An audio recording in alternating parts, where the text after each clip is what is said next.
할렐루야. 좋은 아침입니다.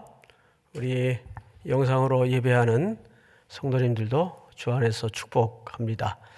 자, 오늘 시편 24편은 이제 10절로 구성이 되어 있죠.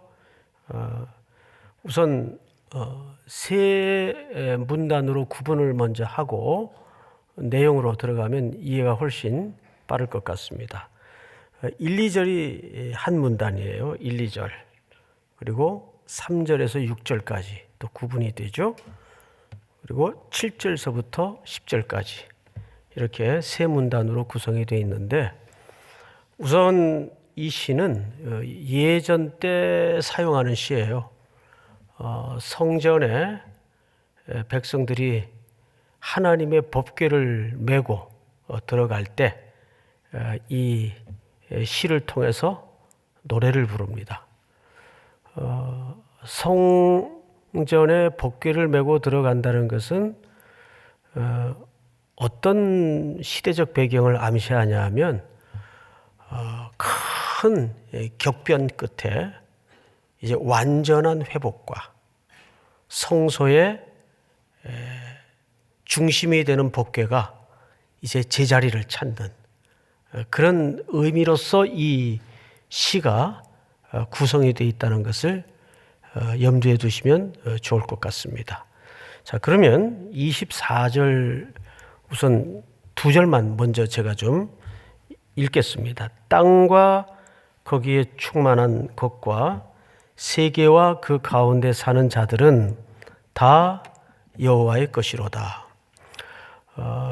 이 본문을 통해서 첫 번째 서론격인 두 절은 2절까지는 아직 읽지 않았지만 세 가지를 설명합니다. 첫째는 세상이 다 주님의 것이다. 세상이 다 주님의 것이다. 굉장히 단순한 얘기 같지만 이 고백은 찬양이 또 하나의 고백 아니겠어요? 이 찬양으로 표현된 이 고백은 전부입니다.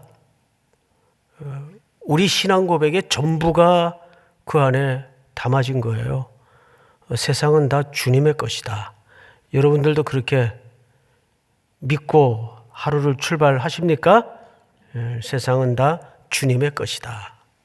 그리고 2절을 보면 여호와께서 그 터를 어디에 세우셨어요?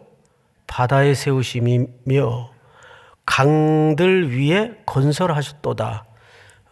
세우시고 건설하셨어요. 이건 무슨 이야기를 담아내고 싶은 걸까요? 창조의 역사.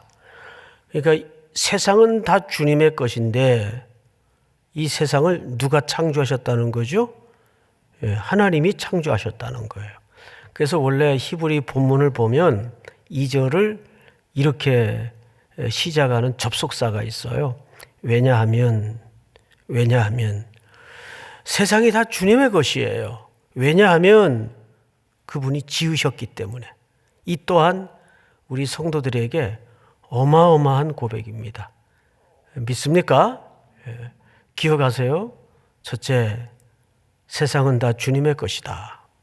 왜냐하면 두 번째, 그분이 뭐 하셨기 때문에? 세우시고 지으셨기 때문에. 창조하셨기 때문에. 근데 잘 보세요. 그걸 어디에다 하셨대요? 바다, 강이라는 표현이 나와요. 그러면 이 고대 근동 시대의 시어 속에 바다나 강이 등장할 때는 그 당시 사람들에게는 퍼뜩 누구나 알아듣는 이미지가 있단 말이에요. 그러니까 시대마다 그 이미지는 공유될 수밖에 없잖아요. 그러나 우리는 수천 년 후의 사람들이니까 그 이미지를 설명을 듣지 않으면 전혀 공감할 수가 없어요.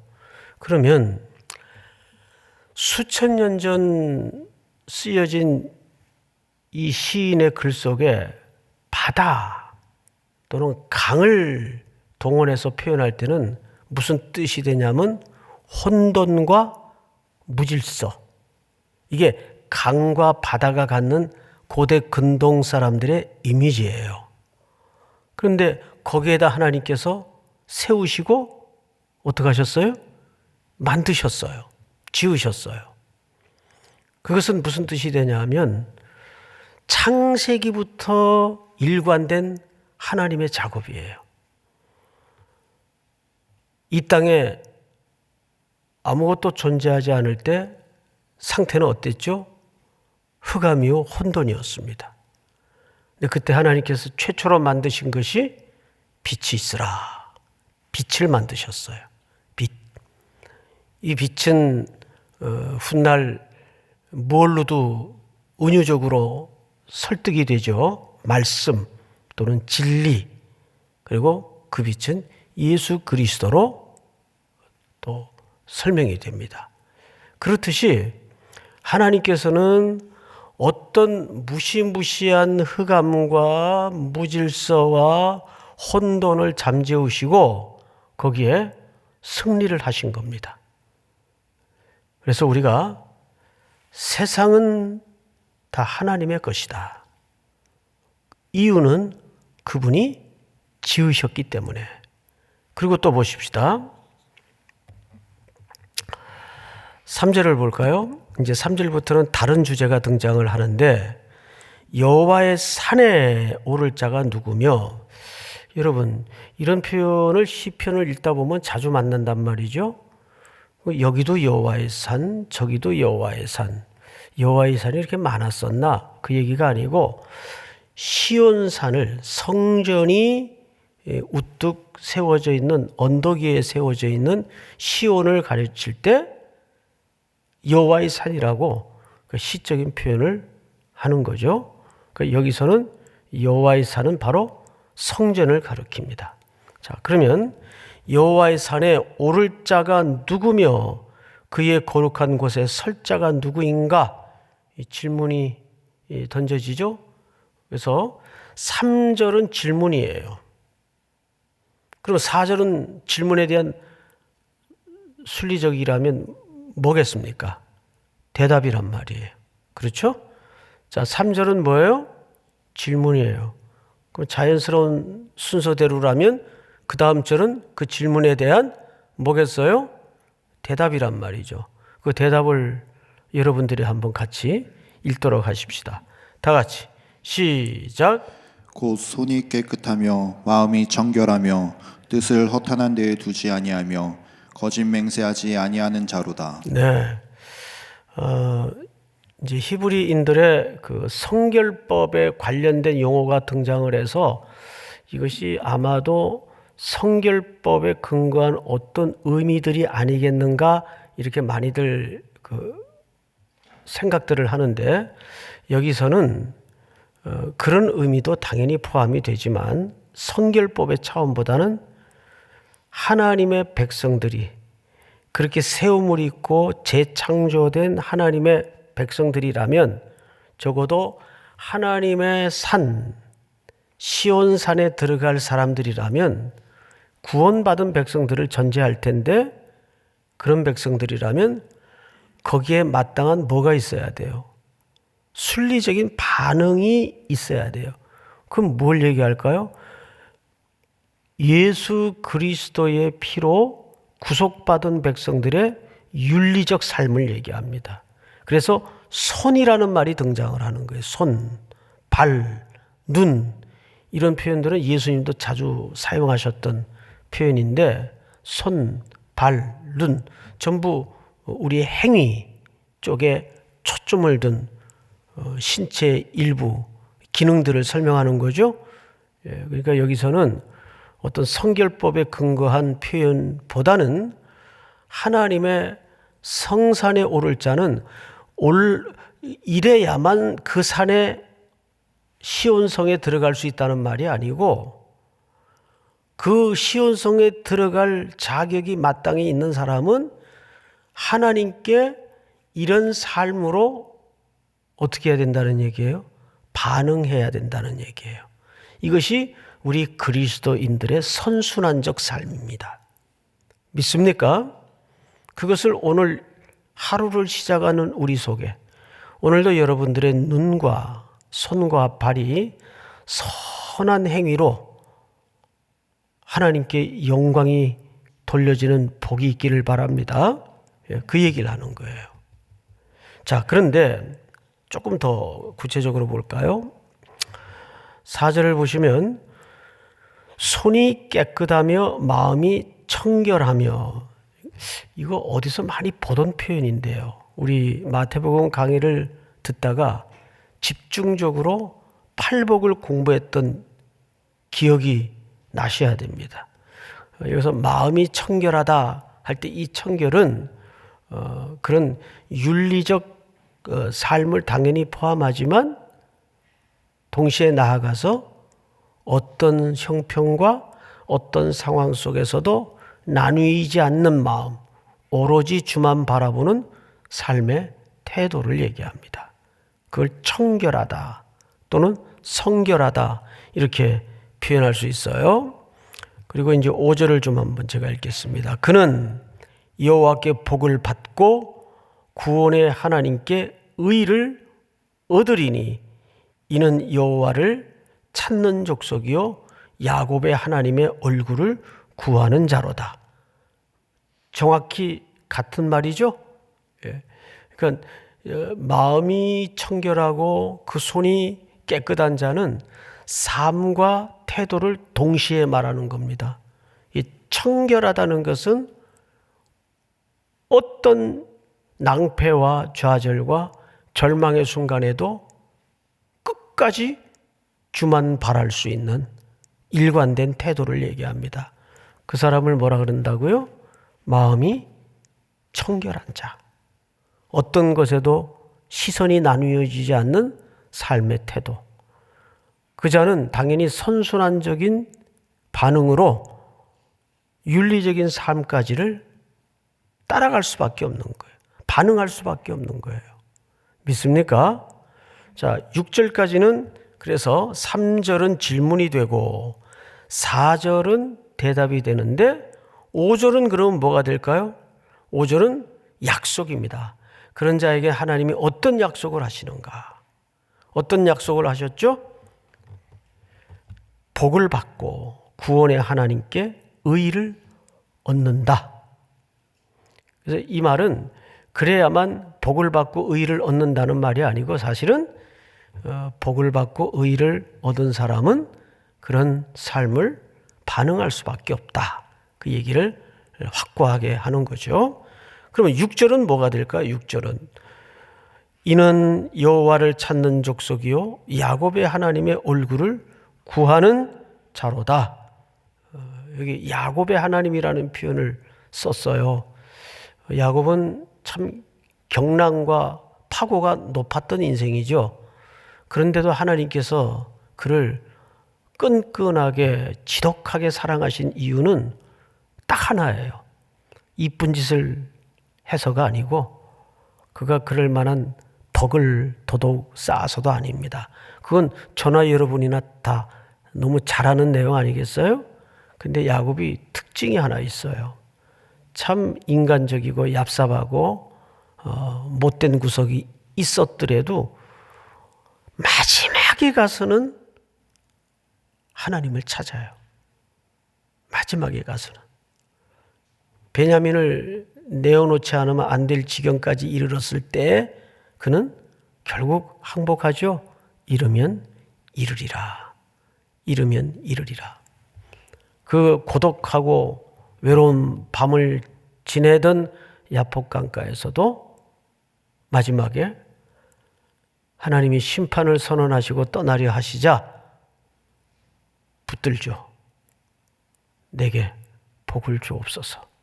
그게 마음이 청결한 태도예요.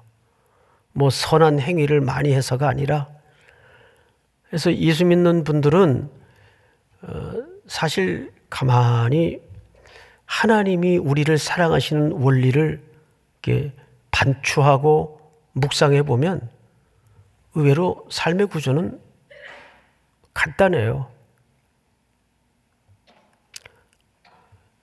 나보다 나를 더 연약함을 아시는 주께서 정말 내게 원하는 것은 어떤 상황에서도 주님 도와주세요. 살려주세요. 주님만이 이 일의 답이십니다. 이럴 수 있으면 되는 거예요. 믿습니까? 근데 우리는 자꾸 깜빡깜빡 잊잖아요. 뭔가 자기가 좀 꿈쩍거려 보고 시도해 보면 더 확고할 것 같고 더 확실해 보이는 이런 통계와 경험과 인간의 예측에 다 속아요. 아닙니다. 거기 답이 있질 않아요. 자, 마지막으로 우리 7절부터 보겠는데요. 또 주제가 바뀌죠. 문들아 너희 머리를 들지어다. 영원한 문들아 들릴지어다. 근데 이 패턴이 9절에 또 나오죠. 9절 한번 읽어볼까요? 시작. 문들아 너희 머리를 들지어다. 영원한 문들아 들릴지어다. 영광의 왕이 들어가시리로다. 네. 이게 이 구조가 똑같아요. 문들아 너희 머리를 들지어다. 영원한 문들아 너희 머리를 들지어다. 근데 원문을 보면 이 문에 해당하는 단어가 다른 단어입니다. 앞에 단어는 어떻게 표현됐는가 하면 쉐아림.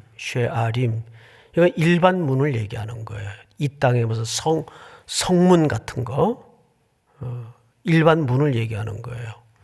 그런데 뒤에 쓰여진 문은 7절에 보세요. 영원한 문들아. 이 영원한 문 할 때 이 문은 페타임이라는 단어를 써요. 이 말은 그 영원한 다가올 미래에 완성된 문을 얘기합니다. 자, 그런데 그 문에 누가 들어가세요? 왕이 들어갔어요.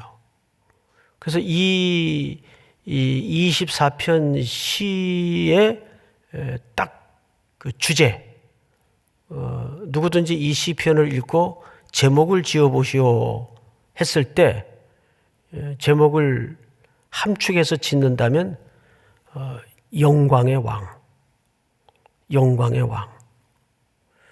우리 앞부분에서 세 가지를 얘기했어요. 세상은 모두 하나님의 것이다. 이유는 그분이 창조하셨기 때문이다.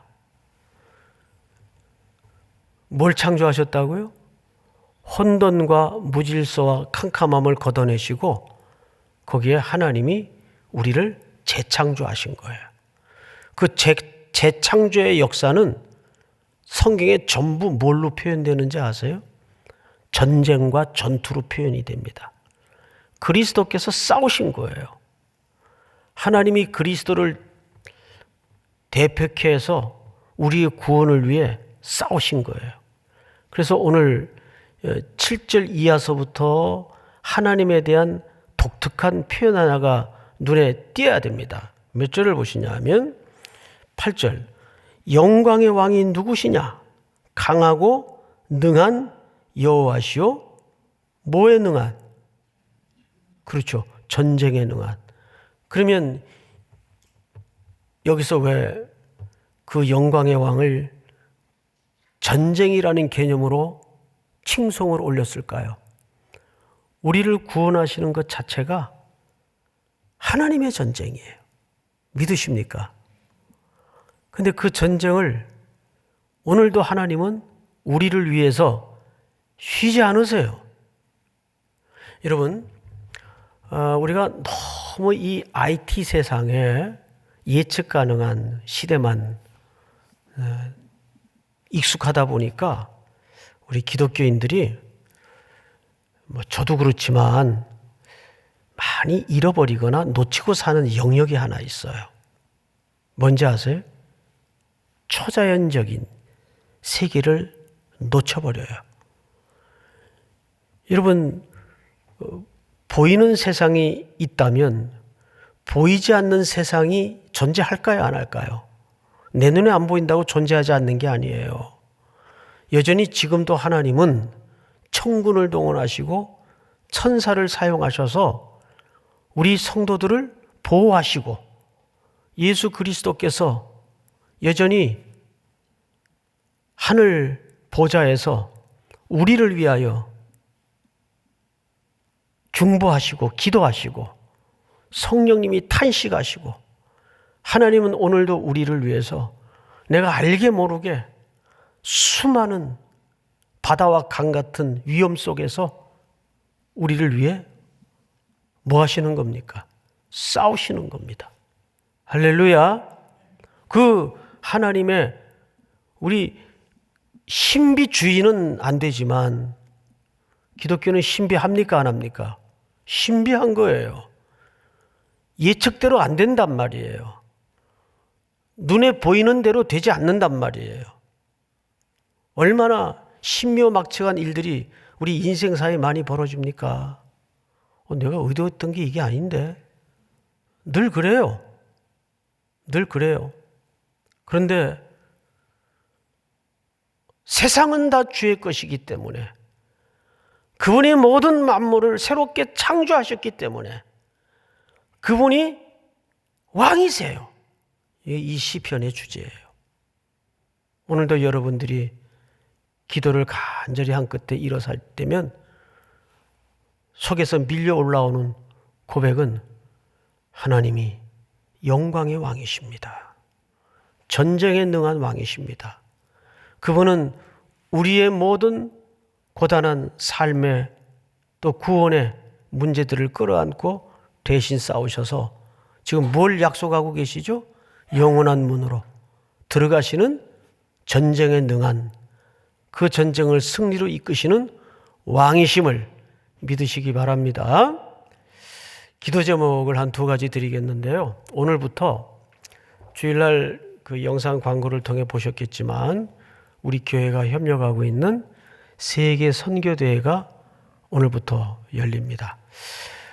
실시간 중계가 되니까 교회 홈페이지에 들어가면 그 주소가 다 나와 있을 거고 또 수요일날 이게 목요일까지로 알고 있는데 수요일날은 일부 예배 후에 바로 그 채널로 또 실시간 중계가 가능합니다. 저도 이제 이 새벽 예배 마치고 또 현장에 가서 개회 예배를 또 인도해야 되는데 참 어려운 때임에도 불구하고 이 선교대회가 지금 전 세계적으로 동시다발적으로 지금 다 들어와 시청을 하게 되는데 아무리 전염병이 여러 가지 어려움을 주더라도 이 모든 것들을 주관하시고 인도하시는 분은 영광의 왕이신 하나님이십니다. 그 하나님께 여러분 기도하는 마음으로 또 기도해 주시고 오늘 그 정식 이름이 세계 미전도 종족 그 연합 선교대회입니다. 갭이라고 하는데 저희 교회도 이번에 그 선교대회에 또 십시일반 조금 마음을 모았습니다. 여러분들도 재정만 함께하는 것이 아니라 기도로 함께 동참을 해주시고 우리가 지금 2텀을 선교를 현장을 밟지 못하고 있지만 이렇게라도 우리 교회를 향하신 하나님의 세상을 향해 끓는 마음을 멈추지 않았으면 하는 바람이 있습니다.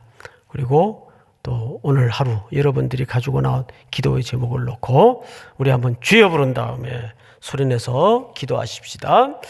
주여 하나님 아버지 감사합니다. 오늘도